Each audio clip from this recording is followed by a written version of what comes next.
What is up, IDP Army? It's your man, Jordan Rains, at 50 Shades of Drunk. If you're following along on Twitter, thank you for being here. If you're listening to the podcast, we appreciate that. If you're watching the YouTube channel, we appreciate that too. We cover best ball, IDP, Dynasty, NFL draft, and fantasy football content. So we appreciate you being here with us if those are your jam. Today, we're going to be talking about some Dynasty mistakes that I've been kind of noticing in the market. And I want to kind of talk about how we can turn other people's mistakes into our advantages. Before we jump into that, though, if you are watching on YouTube, be sure to subscribe to the podcast feeds because we have a lot of content. A lot. Just got back from the Senior Bowl this last week. Covered that for the NFL draft content. We have one podcast feed that's dedicated solely to best ball and dynasty. And the other one is a little bit more freeform, but that's the IDP Army in the Offensive Points podcast. We do cross-post most of the podcast, most of the shows, but you really need to subscribe to both if you want to make sure that you get all of our information and all of our content. Not everything makes it on the channel. Not everything makes it on every podcast feed. So do me a favor, go down in the description, subscribe to both of our podcast feeds right now. You won't regret it. I promise. All right. So you came here to talk about Dynasty Fantasy Football. It's that time of the year. And also before we get into that, like I said, we do best ball, IDP, and Dynasty and NFL draft. Those are our main points of content. And, we talk about how they relate to fantasy football, what we love. So if you want to follow us for a specific kind of content, that's another great thing about the feeds is we have them split. So if you want the best ball or just the Dynasty content, that's on one feed. If you want the IDP and the mixed Dynasty content and then the NFL draft coverage, a little bit of that, plus just general NFL talk, that's on the IDP Army feed. Let's go ahead and talk about Dynasty market mistakes that your league mates might be making this offseason, and again, how they can help us win by taking advantage of those mistakes. We're going to look at Keep Trade Cut, a very popular website that does crowdsourced information for Dynasty football. Their formatting is in half PPR and in Superflex. So that's going to be our default. And we're just going to go ahead and talk about players that I kind of noticed some market inefficiencies on, whether it be the psychology of how they ended the season, whether it be the value arbiters not quite pumping them up yet in the fantasy football community, respectively, or it might just be the psychology of wanting something new and exciting. And we're going to try to dissect who those players are that maybe are not where they should be and how they can, by identifying that, we can win our fantasy leagues. Also going to be fielding Dynasty trade questions at the end of this episode. So stick around for that. If you have any questions yourself, leave them in the comments. I love answering trade questions. Jump in our Discord or at me on Twitter. All right, let's get into it. Going to go ahead and pull this up. Like I said, we're using Keep Trade Cut, crowdsourced, no real bias. It's purely based on the market and how people say they value players and based on trades that are inputted into this system. So I think it's the most closely objective way of looking at the Dynasty market. So we're going to go ahead and pull this up, and we're going to start looking at the wide receivers and the running backs that I think are a little misvalued. So we're going to take out the quarterbacks and the tight ends. We'll leave in the rookie picks since it is that time of the season. I think they are relevant to this conversation at certain points. The first market discrepancy I want to look at is really even deeper than just a market discrepancy. It's a macro or a meta conversation for Dynasty, and that is Jonathan Taylor. Currently RB2 in Dynasty. That means the only place he could have been was 1 before this. Go ahead and pull up his profile. So I want to look at a couple of things. Now, this site, the way they use their add values is they have a score. It's an arbitrary number, but it's 6,000 right now. That is the value of running back 2 in Dynasty, Superflex, Jonathan Taylor. Why is this relevant? Because 6 months ago, Jonathan Taylor, not that he was RB1, which he was, the value of the RB1 in Dynasty 6 months ago was 8,750, and that was Jonathan Taylor. So he's gone down one spot, but he's lost 2,700 score Dynasty value points, whatever this metric really represents. When I see that, what I see is the market really starting to focus in on this idea and concept that running backs in Dynasty, really, really good ones, they're not like they're replaceable per se, but they do have a shelf life, and it's a very real thing. And at 24 years old, Jonathan Taylor at running back 2 is not helping the position hold its value. So that tells me that the whole Dynasty market, from leagues, players in leagues, they're devaluing the running back position right now. Kind of crazy to think about that. The only running back who's ahead is Breece Hall, and he's worth 6,100 points, or whatever this metric is. So the overall value of the running back over the last 6 months has been extremely devalued. Why is that? I think it's because the shelf life, we're kind of understanding that if you can get 2 really good years out of a running back, you've basically already won. Like, that's hard to do. And if you get it, you should not be left holding the bag if you can prevent it. And the market is kind of understanding that wide receivers are in Dynasty. If we're having a real Dynasty conversation, wide receivers and quarterbacks are how you build a Dynasty. You should be churning your running backs. So I think Jonathan Taylor is a trade away candidate.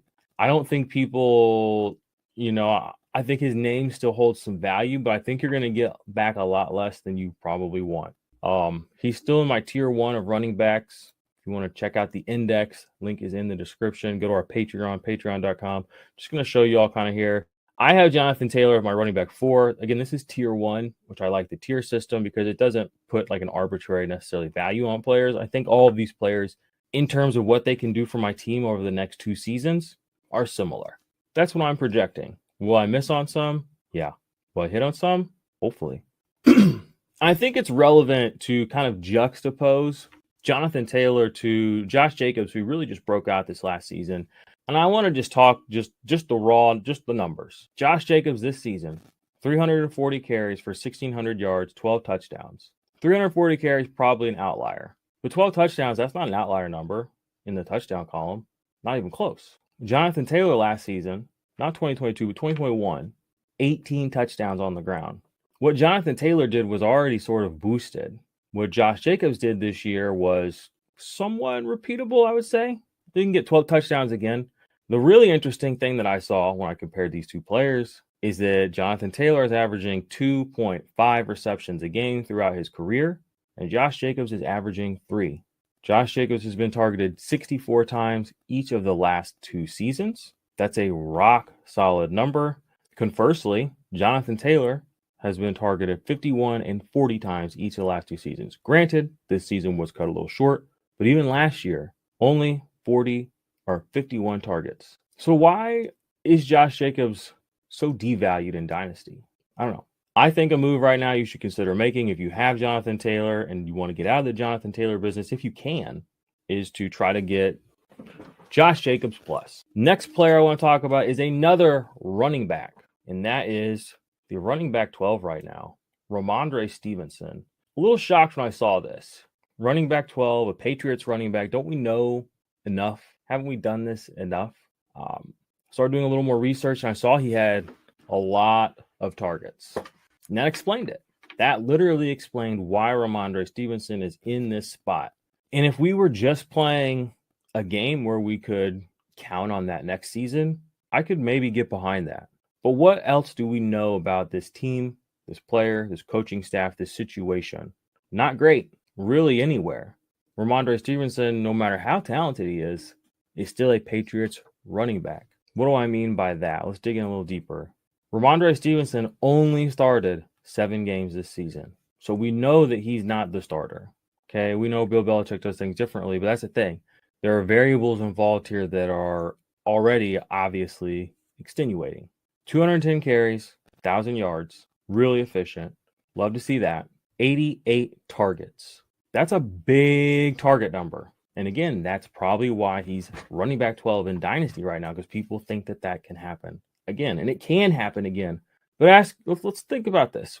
How many targets do you think Ramondre Stevenson had the season before? Played 12 games, only started 2. Played 17 this year, only started 7. 133 carries as a rookie, 210 as a sophomore. How many targets do you think he had as a rookie? I'll tell you, it was 18. He went from 18 targets to 88 targets. Like that. 1 season. And that's cool for anyone who had him. But I don't trust Patriots running backs. To me, too many red flags. This looks unorganized. We don't know what this team really is about. I mean, look at the usage from year to year on Ramondre Stevenson. If that alone isn't indicative that this team doesn't know or necessarily what they're doing with this player or these players, the staff, everything that's going on there, at running back 12, Ramondre Stevenson is a sell for me in Dynasty. Anyone who wants to buy him, this is one of those Dynasty mistakes that you need to take advantage of. Churn him out. I know it's going to be a little hard. You probably feel like you have a diamond in the rough. You have something special, and you very well might, but you might not. And if you don't, or it's not even close, he's probably never going to touch these running back 12 numbers again. And all we have between now and the next season is news, narratives, and new players getting drafted. There's a lot of ways Ramondre Stevenson's value can go down this offseason and not up. So I would say take your bag and run. Next player who I think is massively misvalued right now is currently the wide receiver 33. Can you guess who it is? It's Amari Cooper, wide receiver 33. You know, I say, okay, he's old, plays for Cleveland. Of course he's wide receiver 33. What if I told you that Amari Cooper in the year of our Lord 2022 matched his previous career high in targets with Jacoby Brissett and Deshaun Watson under center? Guys he didn't ever play football with. Matched career numbers, 132 targets. Hasn't had that number since 2016 with Derek Carr. You say, okay, Jordan, that's interesting. I didn't think about it like that. You know, why is he ranked so low if he's still getting the targets? He must have had no yards. No, you'd be wrong there too. He had 1,160 yards. That's only good for his third highest yards in his career. Wow. Well, he must have a massive injury at the end of the season. No, he must be falling off in some way, shape, or form. No touchdowns. He just had no nose for the end zone. You'd be wrong again. 9 touchdowns for Amari Cooper. And guess what? Career high. Career high touchdowns for Amari Cooper on the Browns. Amari Cooper is still that dude. Wide receiver 33 is shameful. You aren't paying attention. This man is younger than Stephon Diggs. He's younger than Devontae Adams. He's younger than Tyreek Hill. Some of these guys, he's almost a full year. Cooper Kupp, 2 full years younger than these guys. Out here having career high targets. He's out here having career high in targets, career high touchdowns, third highest career receiving yardage total with 1,160. Actually, I'm sorry, that's his 4th highest. But that's just par for the course for Amari Cooper. He's a great wide receiver for fantasy football, getting better as he gets older. So at 28 years old and some change, 29 next season, with more time with his coaching staff, with better quarterback play, presumably, there's no reason that he should be this low. A wide receiver 3? You're telling me that I can draft a wide receiver 3 who put up comparable numbers and is younger than players who are being drafted much higher than him? Go get Amari Cooper right now. If I could get him for a second, I would do that in a heartbeat. I traded him away for a first this last offseason, and I would be curious to see if I get him back for a second. Last 2 players we're going to talk about in the wide receiver and the running back group, Rachaad White. Rachaad White right now is running back 20, and I think that just overall that's probably a little bit too low. Why do I think that? I don't think this Bucs team is just giving up because Tom Brady decided to retire. They still have Mike Evans. They still have Shaq Barrett. They still have Antoine Winfield. They still have Chris Godwin. They still have Devin White. This is a good football team. They just need a quarterback. A lot of speculation about Carr maybe going there, whatever it is, what have you. Leonard Fournette he's not going to be around. Rachaad White is going to go up these rankings all offseason. I would get in right now. He flashed a lot this season. Coaching staff seemed to like to trust him. Go buy Rachaad White. I think at running back 20, he's only going to go up. Again, a younger player, 23, same age as Ramondre Stevenson. I think we can trust the production we saw from him a little more than a player like that. And then the last player that I want to talk about in the wide receiver and the running back category that I think people are making big dynasty mistake on, or not even a mistake, but just kind of underestimating, is Jahan Dotson. Where is he? I don't know where he's at in these rankings. wide receiver 28, right? Yeah. So he's on the last wide receiver on the first page. Okay, here he is. Rookie Jahan Dotson for the Washington Commanders. You probably felt his presence a little bit if you watched those games. You saw him flash. And at wide receiver 28, still being ranked as a wide receiver 3 in Dynasty, I think this is a moment. I don't think the flashes you saw were an accident either. 22.9 years old. He's going to go up in value. He's going to. Listen to these numbers. As a rookie, he was a 10-game starter, started his first game. Okay. He played in 12. He had a little injury, I think week 4, 5, 6, 7, somewhere in there. He missed a couple of games, but it was basically a full-time starter right out the gates. Earned the coaching staff's trust. And there was a lot of veterans just running around on the Washington Commanders. Heavily targeted. Now, this kind of blew me away. You think, oh, heavily targeted, what does that really mean? He averaged 9 targets a game. Oh, I'm sorry. He averaged 5 targets a game. But he had multiple games where he was having 9, 7, 8, 9 targets. A lot of targets. For a rookie to get targets, that means something, in my opinion. Didn't come down with as many as I wanted. Catch rate was a little bit low. But again, he's a rookie, but he averaged 3 receptions a game, 7 touchdowns. Those numbers can go up. I liked what I saw on the field from him. The coaching situation is kind of scary right now, but the quarterback situation can only get better, right? So if Jahan Dotson was already earning the trust of veteran quarterbacks and veteran coaching staffs on a team with lots of veteran wide receivers just kind of putzing around, Curtis Samuel came back, Terry McLaurin is good, and he still managed to get 5 targets a game. I think he had a total of 70 some odd targets. I need to double check. That's amazing. 7 touchdowns, nose for the end zone. I love it. I think that this is a huge buy moment for Jahan Dotson. Now, I will say, I got a little excited about a guy who did something similar to this a couple of years ago, Chase Claypool. He had 11 touchdowns, though. So it was probably a little bit more amazing. So I feel like the Jahan Dotson numbers, if he just continues on a reasonable path of ascension, and if he continues to look good, which, I mean, he looked the part of a good receiver. Wide receiver 28 is FUD, fear, uncertainty, and doubt. Go get him in a package with something. Get Jahan Dotson on your team now before it becomes cool. Terry McLaurin, who knows? You know what happens when he gets traded suddenly? Could happen. You know what happens when Curtis Samuel disappears? What happens when Aaron Rodgers suddenly, for whatever reason, ends up on the Commanders? We don't know. The only variable that is absolutely certain is that nothing is certain, and especially in the NFL. So I'm in on Jahan Dotson. Think wide receiver 28 is too low, and this is a buy moment. Your league mates are making a mistake. Before we jump into the quarterbacks and tight ends, not very many of those per se, just a handful that the market. I just want to talk about how the market's valuing them and misvaluing them, shall we say. Before we do that, looking for the ultimate edge in fantasy football? The Ultimate Fantasy Index is finally here. The Ultimate Fantasy Index features the Ultimate Dynasty Index, the Ultimate IDP Index, and the Ultimate Best Ball Index. Each index features tiered rankings that are updated daily, which means you'll have a clear understanding of not only who the top players are, but also who the next best options are. More fun, more football, more fantasy for the culture. Join the IDP Army and start winning your leagues today.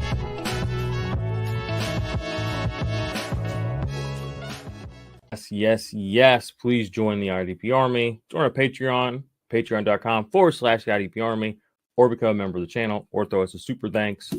We'd really appreciate it. You know, this isn't big corporate fantasy media. It's a little mom and pop shop.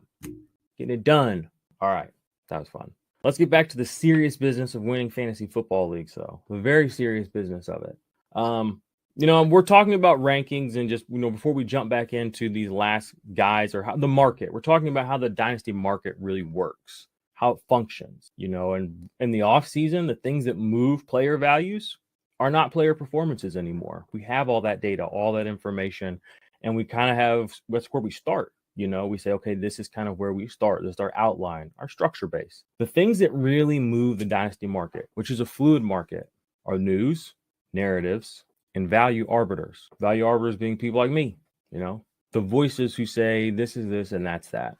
Unfortunately, a lot of people just say what other people say. which is unfortunate. But that's where you, a wise, clever, sly fantasy manager, dynasty winner, are looking outside the conventional places of basic fantasy football interpretation, data regurgitation, and deconstruction. There are variables outside of the numbers, and everyone has the numbers.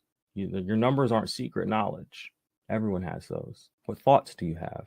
How have you processed those numbers? And what conclusions has it led you to? And if it leads you to the same conclusions as everyone else, what purpose do you serve?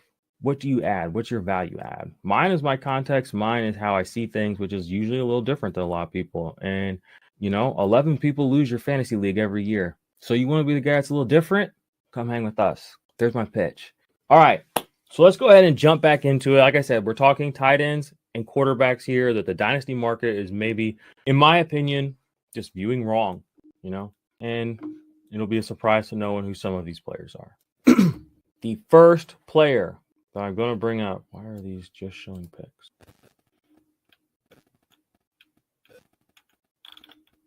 All right, take out the wide receivers and the running backs, and we're going to talk about the tight ends first, because I still don't understand how Kyle Pitts is the tight end one in Dynasty. Don't get it. Doesn't make any sense to me. He's had like 2 tight end one games his whole career. It's just, I understand the metrics behind it. I get that. Again, the numbers are the numbers, and we've had his numbers. We've had his metrics, his size, his weight, his adjusted speed score, his PFF grade, his warp grade, all that stuff. We've had it. It's been done seeing it.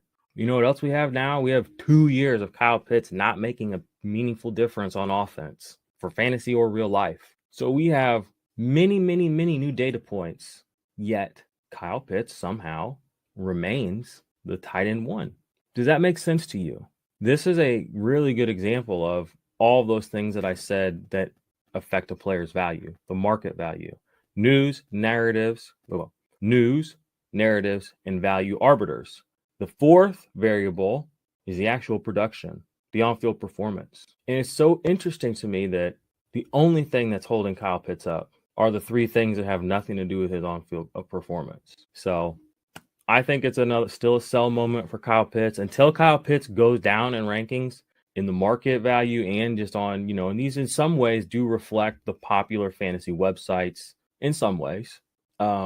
He's not a buy. He's been at an all-time high price for 2 years now. Doesn't make any sense to me. Want to bring that up. And then I wanted to bring up the tight end 4, TJ Hawkinson, 24 years old or 25 years old.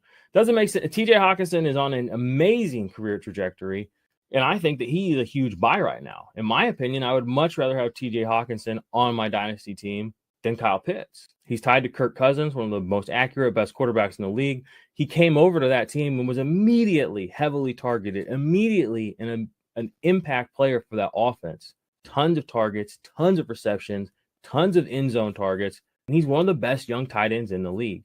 If you'll simply remember, go back a couple of years, there was a time we spoke. I say we, they, the value arbiters, spoke of TJ Hawkinson the same way they speak right now of Kyle Pitts. And now he's doing it, finally. And where do the value arbiters place him? Tight end 4. Tell me, friend, wise, clever, stunning fantasy manager. Does that make sense to you? Doesn't make sense to me. TJ Hawkinson is a massive buy at 25 years old. You're looking at 4 or 5 year runway of a guy who had all the stuff behind him, all the hot air, and then he did it, got a situation that's going to continue to make him do it. And what happens, and this is unfortunate. Even crazier. This is him rising. He should have never really been this low anyway.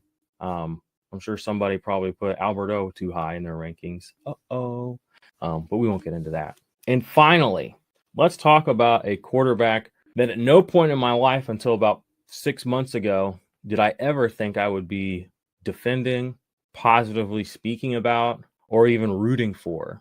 And that is former number 1 overall pick, Jared Goff. Jared Goff, as you all know, was drafted by the Rams, was the first quarterback of the new LA Rams franchise. The lasting legacy of Jeff Fisher, I guess. He finally got it right. Sort of. Anyway, getting off track. Jared Goff right now, quarterback 16. He's 28 years old, coming off an incredible season. All he's done is get better every year he's been in the league. People gave a little too much of his credit to what he was able to do the last couple of years to Sean McVay. I mean, that's just the long and short of it. We saw Sean McVay struggle. He's human too. We're all human. The Jared Goff has been getting better, and there's no reason for him to be a quarterback 16. I mean, just in super flex as well. He's so young. I mean, he's only 2 years younger. I mean, Daniel Jones is higher than him. I mean, Daniel Jones has got some running around a little bit. But even Kenny Pickett is higher than him right now in the dynasty market. It just doesn't make sense, all right? These things will work themselves out later down the line. So this is kind of why I wanted to put this episode out or the show out. And we're going to do this often on this channel. We will talk, like I said, best ball, IDP, dynasty, NFL draft, and fantasy football. Today, we're talking dynasty values offensively. And if people are really this low on Jared Goff, he's a huge buy for me right now in super flex. Get him on your team. Jameson Williams is going to be there next year. We get him. I don't want to say back, but we get him, hopefully at full health. Amon-Ra St. Brown is an absolute stud. We talked about him about a month ago because he's been a little bit of a seesaw player on the dynasty market value. Sometimes they want him as a top 5 wide receiver. Sometimes people view him as a top 15 wide receiver. You need to buy. I don't like the word buy, but you need to acquire for your roster players that are on a low point and sell players on a high point in the offseason. And the only way to do that is to be aware. I don't want to say self-aware, but market aware, market awareness. Then again, how do you do that? News, narratives, value arbiters. This is what I do. I listen, I read, I pay attention, I digest, I create premium rankings, I win fantasy football leagues, I have a dang good time, and you should too. We would love to have you around with us going forward. That's everything for the Dynasty Market section of the show. Now we're going to look at some Dynasty trades that were sent in either in the comment section of YouTube or the Discord, or I think I had a couple just trades I actually had screenshotted as well. So let's talk through a handful of trades for Dynasty, offense and defense, and then we will get you all out of here. All right. So this first trade comes in from Chris on the YouTube channel. Thanks for watching and subscribing, Chris. Says, thanks. Great show. Appreciate it. Just wondering, seeing how Okereke finished good this year, I'm wondering why I should trade him for Greenlaw. 1 year difference in age. I believe that you said the upside is there for Greenlaw, but if San Francisco D coordinator leaves, would you still make the trade? Thanks again. I would. I think Dre Greenlaw is like the future of San Francisco. Yeah, the face of San Francisco right now is Fred Warner, but he's been that for so long, and we just know how the NFL works. He's eventually going to probably end up playing somewhere else. My bet is he ends up on the Jets. And so that would leave an opening for Greenlaw to just continue to ascend. So that's kind of how I would view that. And Okereke, he's definitely a good linebacker, but he's like a replacement level linebacker. And I would be a little worried that he could end up in like a Denzel Perryman type situation or Corey Littleton situation, So I think I would skew Greenlaw, which is surprising for me. But that's kind of where I'm at. Okereke, he served me well, and he probably didn't cost you anything to get. At the very least, Greenlaw has a little bit of that name value too. Could be good in future trades. Next question also comes in from YouTube. David says, hey, brother, what are your thoughts on this trade? Micah Parsons, M. Brisker, and Pacheco for Nick Bosa, Barkley, and KC wide receiver Justin Ross. Keep up the good work. Appreciate that, David. I assume you mean Jaquan Brisker. I have to assume that's what you mean here. And with that being the assumption, I would do that trade. I would get Nick Bosa and Barkley on my team. Brisker's good. Parsons is amazing. And Pacheco is going to eat. But I like Nick Bosa. The name value is there.